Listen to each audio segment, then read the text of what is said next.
Today I'm going to skip over some of the interview stuff and talk about something that's more consulting specific. I'm going to talk about the consulting hierarchy and what each of the roles are in the chain and what you have to do at each level to get to the next level. Now, something key to remember is that before you can get to the next level, you have to already be doing the role of that level. So let's say I want to be a manager.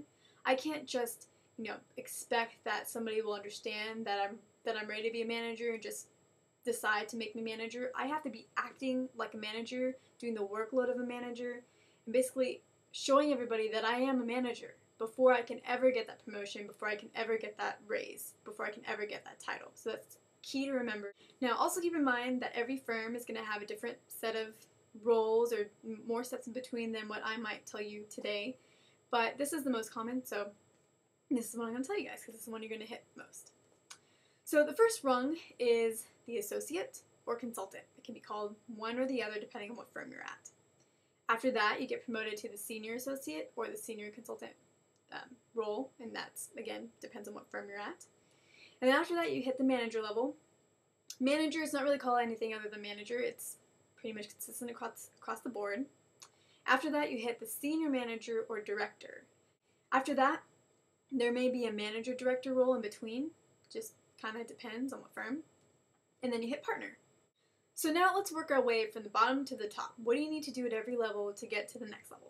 So the first level is associate or consultant. At this level, you're really just learning as much as you can, but at the same time, again, you have to rise to the senior associate level or the senior consultant level before you can become a senior associate or a senior consultant. So that means that you should be able to create a slide deck and have your manager be so confident in it that they don't feel like they need to check your work as much or very carefully. And that will take time, and that will take building their confidence. But when you create a slide deck, you should know your manager shouldn't have very many changes. The fewer changes they have every time, the more confidence you're going to get, and the more independent you will become, and the better for you. This also means that you should be able to lead meetings on your own and not have to have your manager sit in on them or feel like you should be able to capture all the information that you can in a meeting, and so when your manager asks you about that meeting and they have questions, you can answer all of them. And that will give them confidence that you know how to lead a meeting, you know how to get the information that you need. Now that you're at the senior associate and senior consultant, you need to be thinking about what do I need to do to become a manager, because that's the next rung. So to become a manager, you need to be able to manage people, you need to be able to delegate work, and again, your work should be top-notch. So that's what you need to be doing. So whenever you have an opportunity as a senior associate and you have associates that are on your team, you should be leading them, you should be delegating work, you should be coaching them, because that's what a manager does. And that's what you need to be focusing on as well.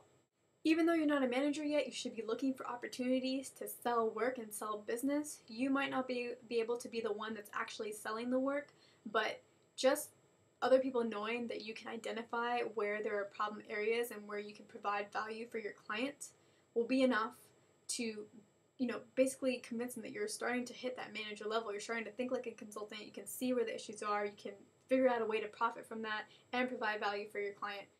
Once you hit manager level, now this is where you really get into consulting. This is where the sales part of consulting really starts to come into play.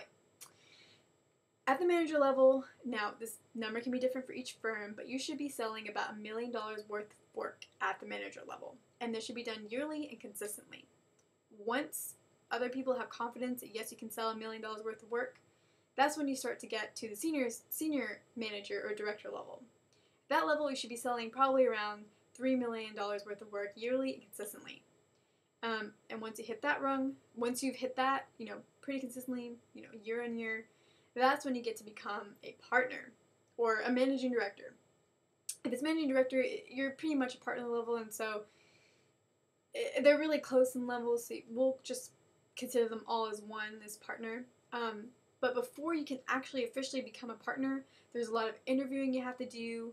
There's a lot of vetting that goes on. It's a big deal because a partner is not just another promotion to another level. A partner is actually a partner of the company. You actually are an owner of the company, and so it's a serious process.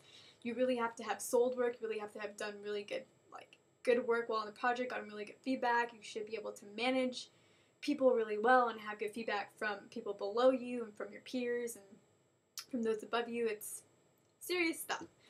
So, yeah, once you become a partner, that's when you really don't have a goal because now you're a partner and pretty much your entire salary is based off of what you sell.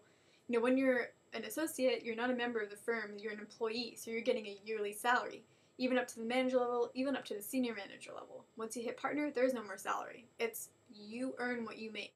So that's the consulting hierarchy, and that's more of the hard things that you have to accomplish in order to get promoted to the next level. Of course, you have to be involved in the company, diversity clubs, and things like that. That really does matter. You have to be getting good feedback from other people. That really matters as well. But that's really more of the hard stuff that you have to accomplish. If you have any questions or need me to explain anything in more detail, let me know. Other than that, until next time.